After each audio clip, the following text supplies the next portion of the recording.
So, okay, what is your ASEAN perception? How do you vision the regional market, and also how Haba can be related to this integrated regionalism that will happen soon? So it's very simple. I mean, ASEAN is a catalyst for entrepreneurs to think regionally.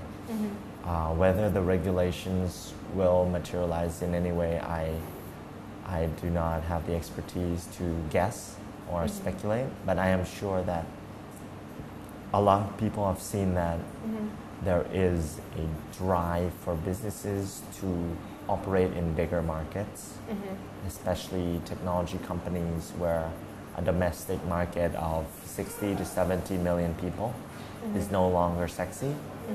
It is considered normal, but for our businesses to be successful, it has to go for the 500 million people market, a billion people market. And frankly speaking, a lot of entrepreneurs in the region that have the capital and the vision and the drive to grow their business as such are looking to come to Thailand. Of entrepreneurs, great investors in Singapore and Japan and Korea are looking to Southeast Asia as one of the markets of the decade.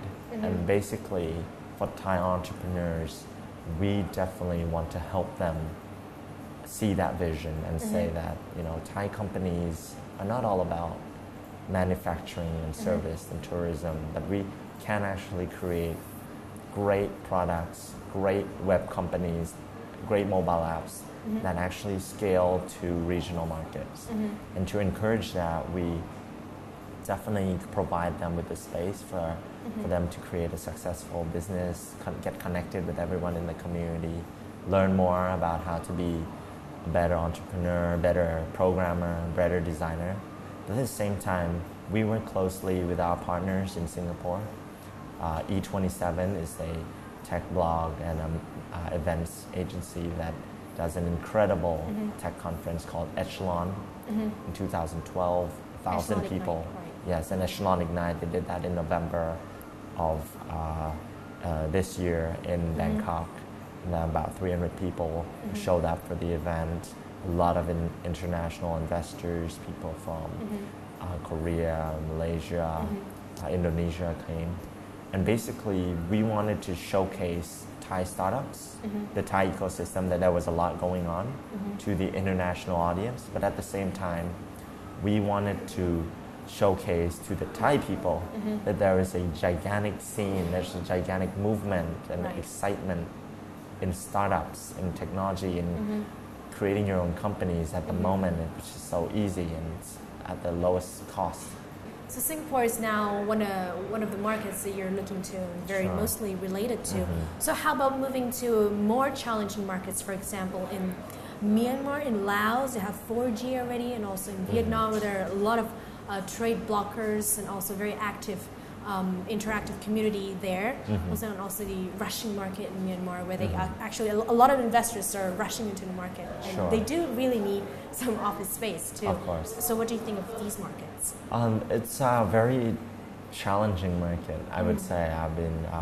We do know a bit of both market.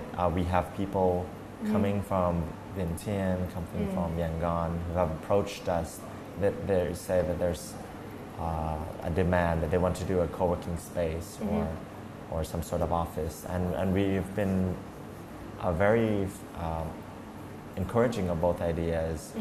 However, for our perspective is that for the current target that we operate in, tech startups and creative startups, we see that there needs to be an active ecosystem that is sort of in place to encourage a thriving co-working space. So to make the business sustainable, that you need a lot of young, progressive-minded, innovative people that want to start businesses or do freelance work or actually, work in some of these companies that will be based out of there.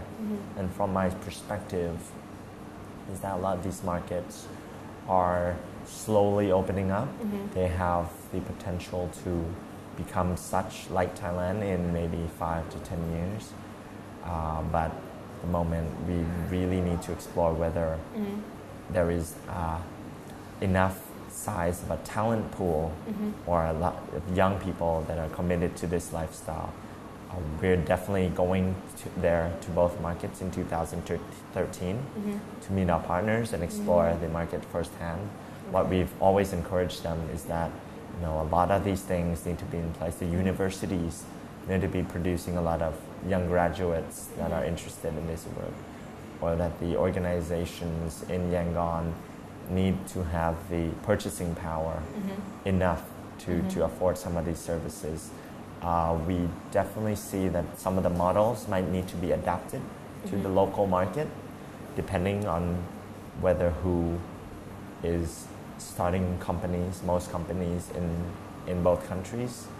But definitely for us, the mainland Asian market is something that we will be monitoring and actively encouraging.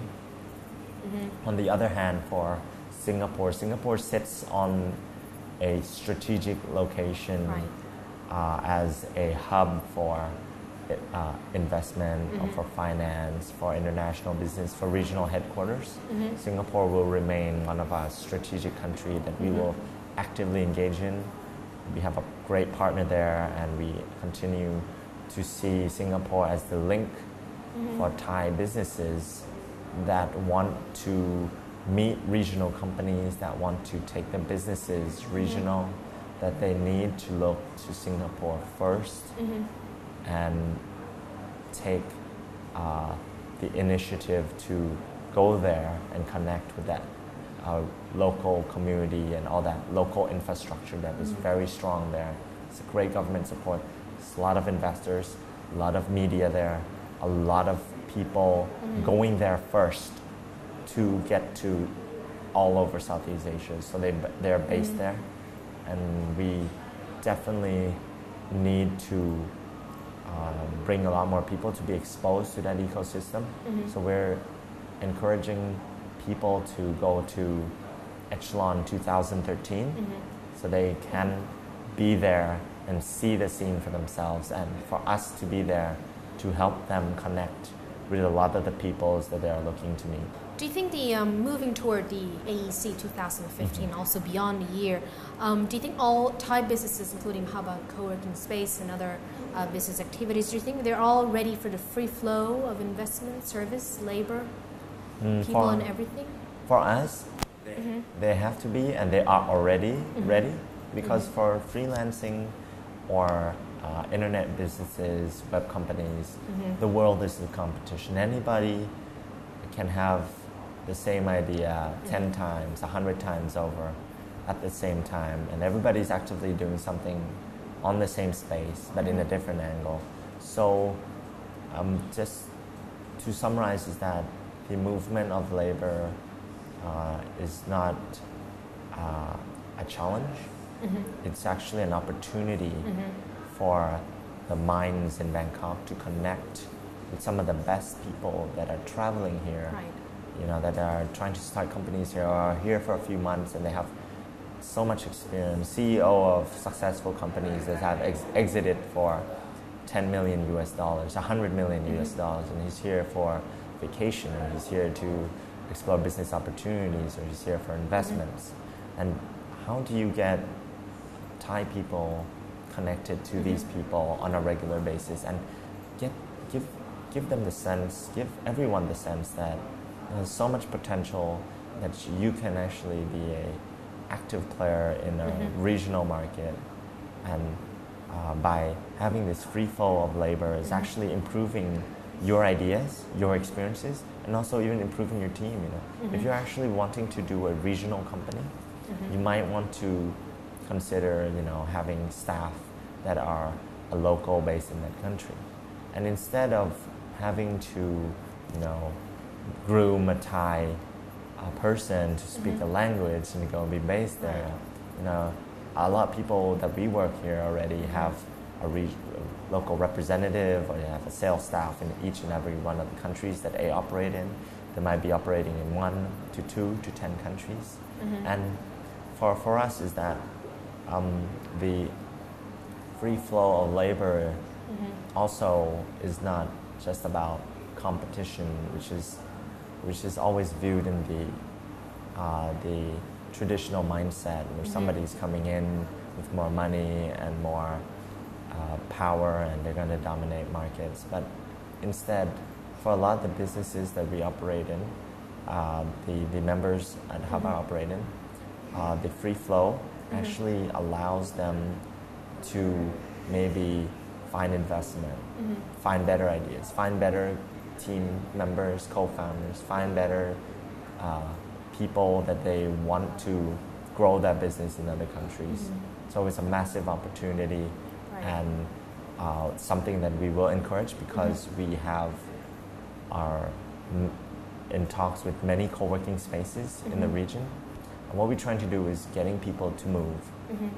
Great people from Vietnam, when they come to Bangkok, they should come and check out Haba, meet with the local community. And likewise, if people go from Bangkok, they go to Vietnam, they go to Indonesia, they go to Laos, go to Singapore. They have the opportunity to connect with a local co-working space that we are affiliated with, and that those guys will take great care of our members and vice versa. So that's something that we're working towards in 2013. It should be a lot of fun for people to start moving in 2015. That wraps up today's edition of Toward 2015. Follow us again every weekday, same time, same place, same channel. Until then, สวัสดีค่ะ